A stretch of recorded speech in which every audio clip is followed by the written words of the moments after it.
Welcome to Filed, a monthly conversation with those at the convergence of data privacy, data security, data regulations, records, and governance. I'm Anthony Woodward, CEO of RecordPoint, and with me today is my co-host, Kris Brown, VP of Product Management. Hey, Kris, how are you?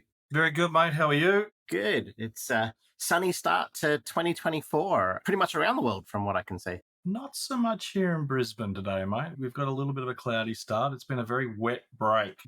Unfortunately, we didn't see a lot of sunshine. When it was here, it was very hot. But you know what? New year, we start again, and I'm really looking forward to this season of Filed. Absolutely. And I'm particularly looking forward to this episode with Dr. Darra Hofman. Hi, Darra. Welcome to Filed. Hi, thanks for having me. It's really great to have you. For those in the audience that don't know Darra has an amazing background, has done an amazing amount of research. But to formally introduce you, Darra, you're an assistant professor right now at San Jose University in the School of Information. Is that correct? That's correct. And I believe you're also the program coordinator for the Masters of Archives and Records Administration there in the school. Yes. We call it MARA. That's my baby because I'm passionate about bringing records education to the world. We desperately need it, I believe. Fantastic. And look, we couldn't agree more.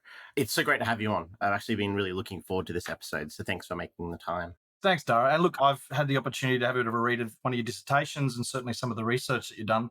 I'd love to maybe start with a little bit of background if you want to sort of help us understand, some of your favorite subjects. As I said, I bet I can guess one already courtesy of the beginning here. But I think, obviously records and privacy and maybe just a little bit about your background in general. Sure. So I always joke that I was actually an attorney back when dinosaurs walked the earth for about 3 minutes. Realized that I didn't actually like being yelled at 3 a.m. by people who were in the middle of divorces.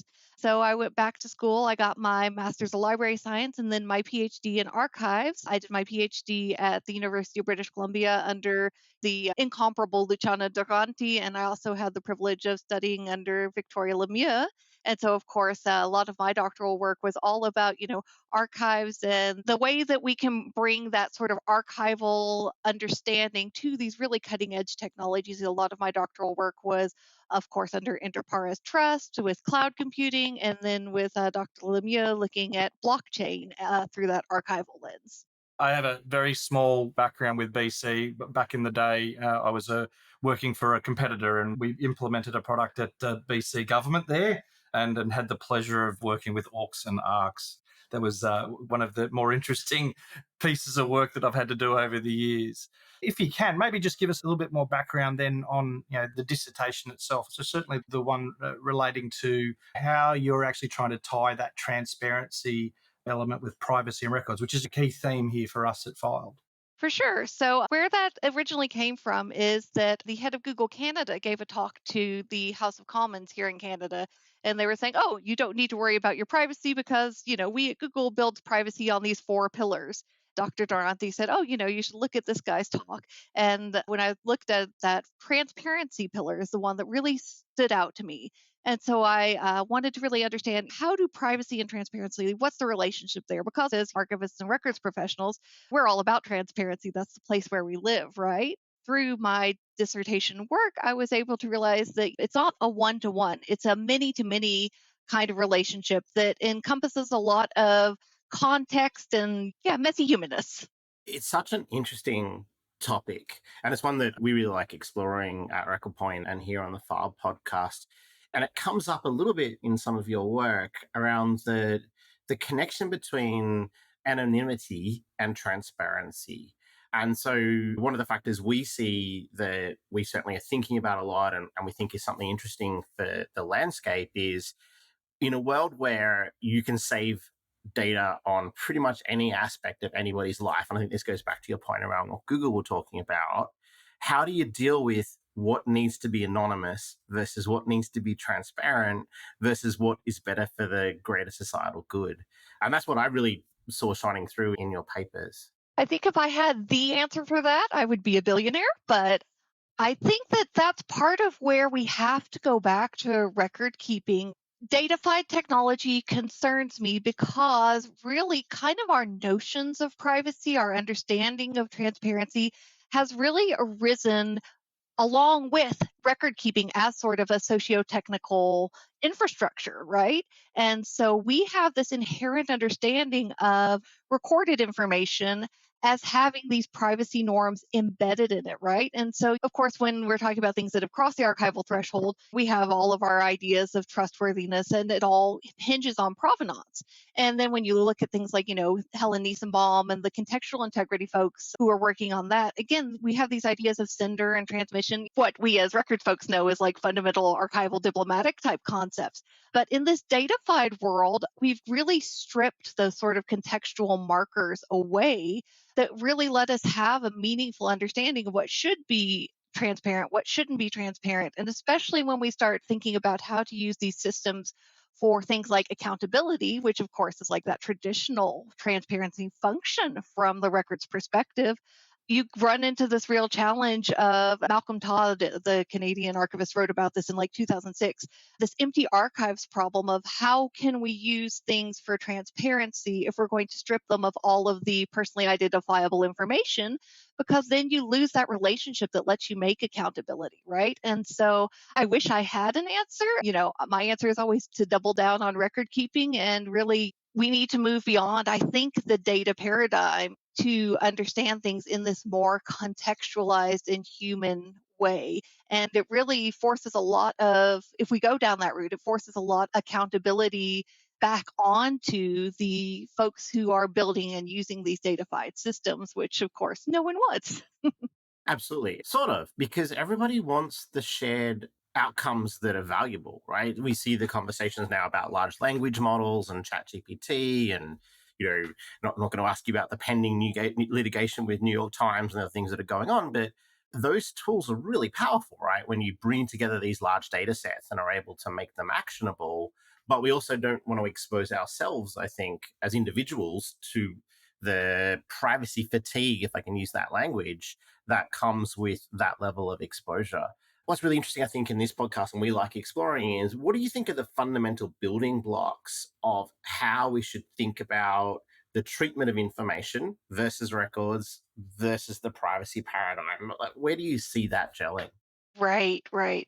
I feel like the word out of my mouth is context, but I think that's really kind of the place where so much of this does end up gelling because, of course, I mean, you look at the privacy paradigm in the US and it's very sectoral. And there's a good logic behind that in the fact that we do have this intuitive understanding that our health information is different from our banking information and should be treated, have different norms around it.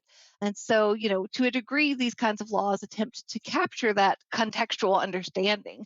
But especially when you start dealing with like these large language models, Emily Bender and Timnit Gebru wrote about the stochastic parrots problem, right? We need so much data to feed these generative AIs. And I think we get a little bit less than careful about where we're scraping all of this data from because, again, there's just the need for so much of it. And so I think, again, it comes back to my mind to context, to all these things that we have kind of inherently at this point in record keeping that we have yet to do in these datafied systems. And that doesn't mean we can't get there. It doesn't mean we won't get there, but we're not there yet because, of course, we also don't have literally thousands of years of evolution of these systems like we do with record keeping. And it's a great point. It's almost the paradigm here, and the juxtaposition is that these large language models are actually probably going to give us more context. So by the very notion of having these large data sets, we're actually able to create context to then look at how policymakers can start to prescribe different actions over those contexts. And I think that's an interesting topic. Where do you see, as we think about our listeners who are really grappling with how do I think about my records program, how do I think about my information governance processes and the policy-making evolution that's going to occur? It's January 2024. It's the time when people start to make, predictions for the year. Where do you see the policymakers going over the next 4 or 5 years in this space? Oh, boy. So, I think we're going to continue to see this really strong divergence between the US and the EU. So, for example, in the EU, we have the AI Act. In the US, we're just starting to see, California, Virginia, Colorado, we're starting to see these GDPR types of regulations coming down the pike. But I think one of the things that, especially as AI becomes more sort of center stage, one of the things we're going to start to realize is that this sort of data protection model doesn't necessarily get at the fundamental problems that we're trying to solve. Because when I talked about in my dissertation, and I talked earlier about privacy being an umbrella concept, privacy has really kind of become this term that we use, at least informally, to mean all of the different ways in which these large technological systems undermine my autonomy as either an individual or a community. And so that's a whole lot of problems beyond just data protection problem. And so we see some of that in like the EU AI Act, and we are also, of course, seeing all of the pushback about how do we actually implement this in a meaningful way. And so I think one of the things that we're going to continue to struggle with is this ideal of sort of like technologically neutral legislation and policy solutions versus the very messy, real, like everyone who's ever worked with records knows that you can have ARCs and ORCs all day long, but each record center is going to have very individualized needs based on the people that they serve, right? And so trying to solve these problems at this large policy level, and I do believe we need more regulation, but trying to solve them at that level without also addressing even who's in the room, right? Like who's building these systems? How are we dealing with them? Because you know what? I can tell you in higher ed, our students are using Chat GPT right now. And you see a real like divergence in approaches. You see a lot of folks who are saying, okay, using Chat GPT is per se plagiarism. And if I catch you, you fail. I tend to be towards the far other end. Use Chat GPT, generate your first draft, and then identify the delta between what that and what an actual professional would do. And then show me your delta and give me your product. Because one of the things that these systems I don't think will ever do, I don't think we'll ever see like a general artificial intelligence. I don't think they'll ever have judgment. And that's sort of that like implicit knowledge piece of context that is so hard to capture. So how we actually will address those from a policy and regulatory standpoint, I think part of it is recognizing both the need for regulation and the limits of regulation as a solution. One of the things that we've been discussing here at RecordPoint is the notion of burden. So the burden on those folk that need to actually build these records management systems, the burden on the consumer in terms of understanding these ridiculously long privacy statements put out by various entities out there. And then the burden, as you say, of understanding the utility of a large language model like ChatGPT and what it is and isn't, because people don't understand that. How do we go about educating everybody? I think as people listening to this podcast are all going to be information management professionals, we're all coming from that perspective. How do we bridge that burden gap? Because it's big. It is. It's huge. I think that's actually one of the biggest kind of calls for information professionals in general and records professionals in specific over the next like 10, 15 years is we need to be much more vocal. We need to be at the table. I'm really privileged and honored that Mozilla chose my team to implement a responsible computing initiative for the whole of San Jose State University over the next year, because we're coming from that information professional perspective where we're able to say, yes, of course we need our computer scientists. We have wonderful computer scientists on the team, but everyone is impacted by this tech ecosystem, this information ecosystem, and we all need to have a seat at the table. And as the specialists in trustworthy information and in things like information literacy, we need to be sitting at the table in all of these discussions. And so bringing those tools and that power to our students is something that I feel incredibly privileged and driven to do on the education side. But I think it's going to take a lot more, of course, in higher ed, we do what we do, but I think that it's going to require sort of this wholesale shift in, we need to stop looking at information professionals as shushers and cardigans on the library side or boring people sitting with dusty manuscripts in the archive, but as folks who have that really rare and valuable set of soft skills, information skills, and tech skills. You can't graduate an archives program anymore if you can't do, metadata, right? So bringing that unique perspective to these problems, having us at the table in Silicon Valley, I think that's how it has to be moving forward. Great answer. And congratulations on, I didn't realize that you'd won the RCC, the Responsible Computing Challenge at Mozilla. So congratulations on that. Oh, thank you. Because I do know some other people that went for it and didn't quite make it through. And that's not actually an easy bar to get through. I'm very blessed to have a wonderful team of, we have a cultural competence specialist, an AI specialist, and a computer vision specialist. And folks who just really support that vision of computing technology as a broader, socio-technical infrastructure. What it really comes down to is we understand records as an infrastructure, and we don't yet understand computing as an infrastructure in a lot of ways. That's a really interesting comment, and I really like records as an infrastructure, piece of that. And certainly, I think the big thing for me, and the focus here at RecordPoint, and obviously the podcast as well, is of organisations that are sort of holding sensitive data and making sure that that they're doing the right thing. But your research has been going a lot wider than that, and we've sort of touched on it a little bit here. But talking about how communities and groups are struggling with privacy and transparency. If you don't mind, Darra, could you just share a little bit more about sort of what you uncovered there as it relates to that sort of that wider context, not necessarily just me as an individual or me as a consumer? For sure. So this is an area of passion for me because, like I said, when we talk about privacy and we're talking about all the different meanings of privacy, one of the things that really gets neglected because, of course, in the US and Canada especially, we have like individual rights and liberty orientation towards what privacy is and means. But there's a lot of communities for whom community privacy and even community secrecy are essential for survival. Queer folks are one of the communities we've worked with.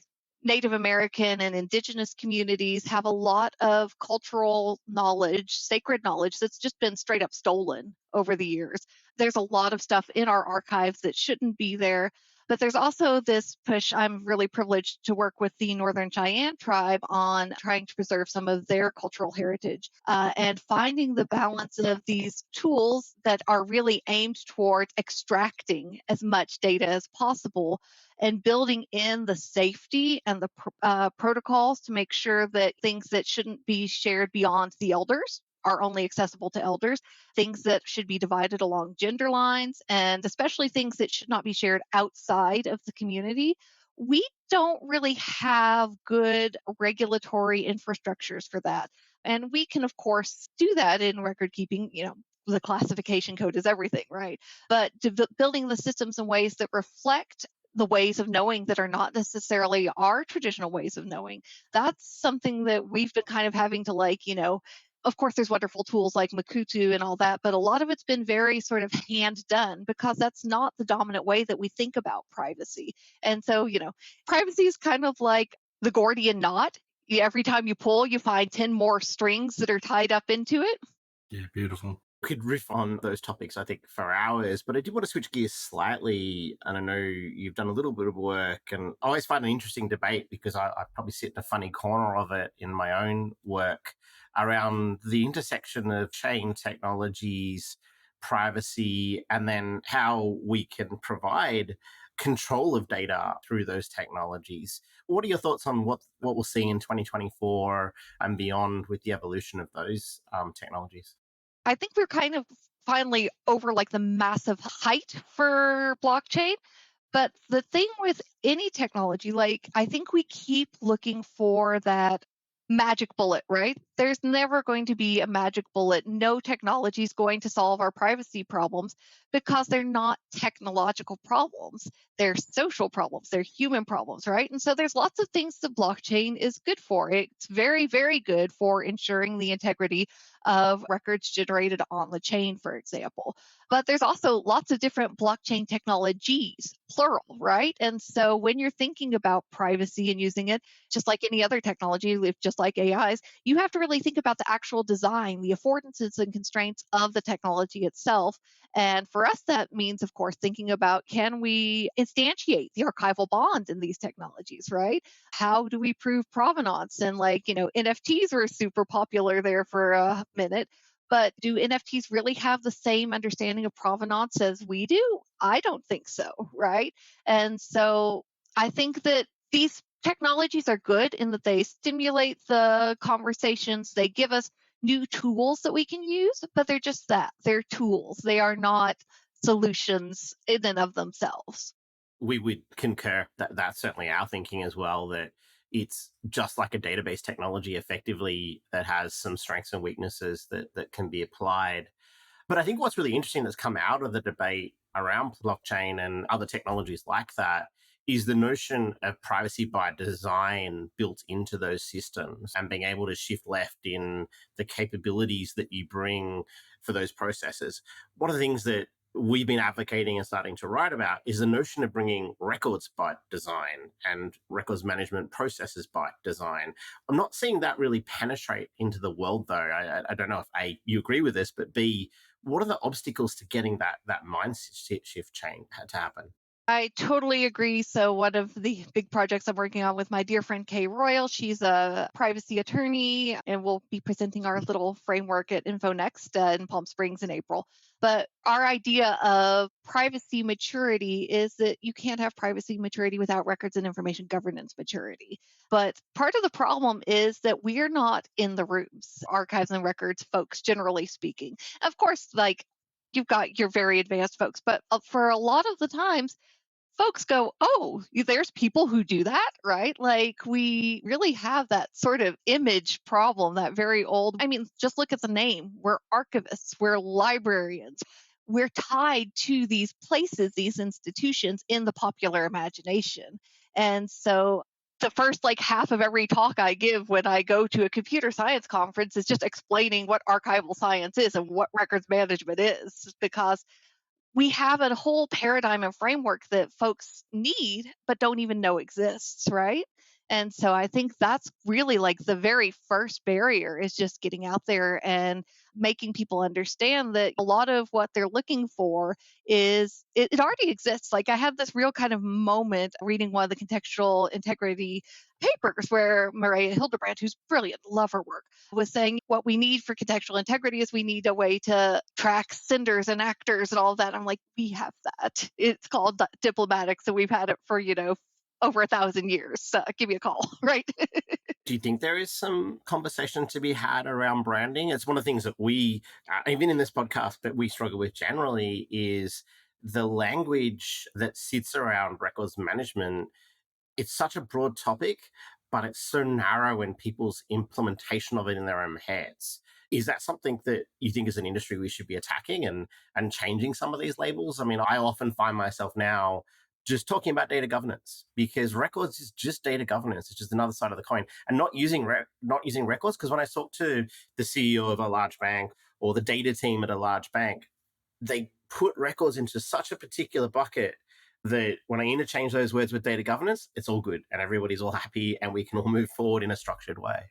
Yeah, and that's like one of the fundamental challenges to my mind, because records are different from data governance. Like kind of the functions, the things we're hitting are similar, but like that records understanding is missing. And I think until we have it, we're not going to be able to do the things we actually need and want to do in terms of protecting privacy and transparency in the way we've always expected them to be protected. And so how we make that jump, that shift, because we see all this like information governance, and these are all really important areas within the field, but they all are united by that sort of fundamental records understanding that we all have in the profession. So how we do that branding is one of the most critical pieces of what we do, because one of the things that you see now, of course, is pieces of what we do being broken off into all these new sexy competencies that don't have that understanding, those fundamentals that we have, and you see it getting done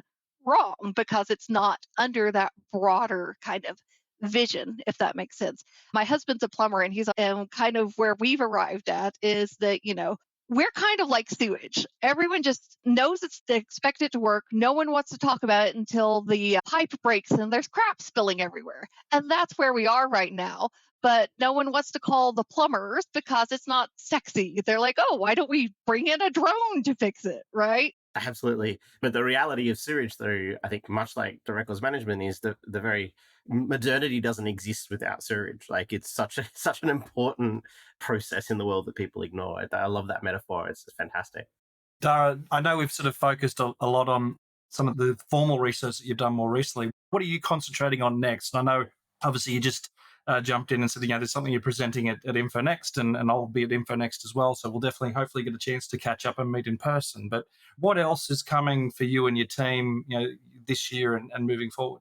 With the RCC, we're really excited. We have a speaker series. It's hybrid. It'll be all available on our website. So, it's aimed, of course, at our SJSU students, but it's available to everyone. We're really excited. We have the language archivist for the Cherokee Nation is going to come talk to us about digital curation and heritage. We have Alex Hanna from DARE, the Distributed AI Research. That's Timnit Gebru's organization. So she'll be talking to us about AI and trans rights. So we're really excited to bring these various perspectives to the world. We're also working more on understanding transparency and privacy, specifically in the context of AI, and how we can train our models to be more contextually aware. And really, I'm just excited to keep trying to grow our MARA program and to develop opportunities for folks to really build that records awareness. Like I said, to my mind, this is one of the most critical, especially now that we're in this information age. Record keeping is the critical infrastructure, and it's being really kind of undermined and neglected, just like our bridges and everything else in the US, right? And so if we want to be able to keep driving down that information superhighway, we got to make sure that the infrastructure is there. Totally agree. We've really loved having you on the podcast. I certainly ask questions and try to understand more things for hours. But I just think in terms of wrapping up the conversation today, what would you, for our audience, have as the top 2-3 things that they could be thinking about in their world as they're out, most of them operating in the records management sphere, be thinking about all places they could go to get more information to widen their own programs and how they're trying to attack the problem? So I think kind of my message to all records professionals all the time is always be thinking about how you can have that seat at the table within your organization, within your professional organizations.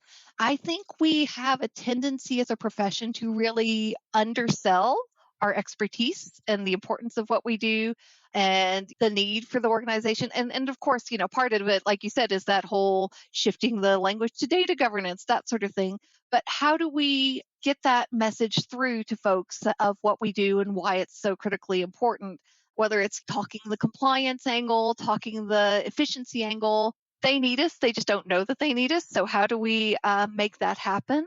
In terms of sources of information, of course, for our MARA program, we are always happy to have folks for our webinars. So that's all available on our website. I'm always preaching the value of your professional organizations.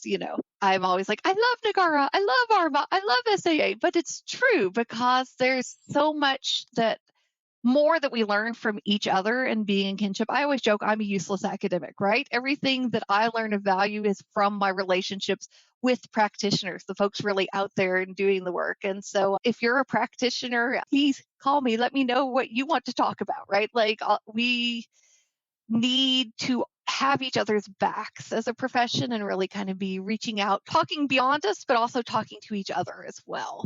And then in terms of if you're really interested in AI, of course, Interpara's Trust AI. Trust AI is the newest iteration of the Interpara's research project out of Canada. And so if you go there, I think there's roughly 80-ish studies going on right now. So all of the studies get published on the website as we go on. Of course, Vicky Lemieux's blockchain at UBC, if that's an interest of you, that's also available through their research is through the blockchain at UBC website. And then our RCC project is the Circle project at SJSU. And what project are we in, Kris? Because we're also doing an Interpares project. Are we allowed to talk about it? Yeah, we're in the Interpares AI. Yeah. So you'll see we're sort of most of the way through that research with a group out of Europe. So that'll be published hopefully, I think next year is when they're finishing off that. But yeah, we're actively working with them now. It's a super interesting research area that we're super proud to have been invited to be part of as well. So really, I think it's, if anybody does get a chance, it's worth checking out. Look, Darra, I really appreciate the time, and I'm also going to be over at a few of the conferences, so I hope we get a chance to talk again in the next little while. But thank you very much for appearing on Filed. Probably would love to have you back and deep dive onto some of the topics that we skated over today, because there's just so much there. But I really appreciate your time today. Thank you so much for having me. I love talking archives. It's my passion and records. So I'm always happy to talk about it. So thank you so much for the chance to talk about a few of the things that I love and am interested in. No, thank you. And thank you, listeners. Thank you for listening. I'm Anthony Woodward. And I'm Kris Brown. We'll see you next time on Filed.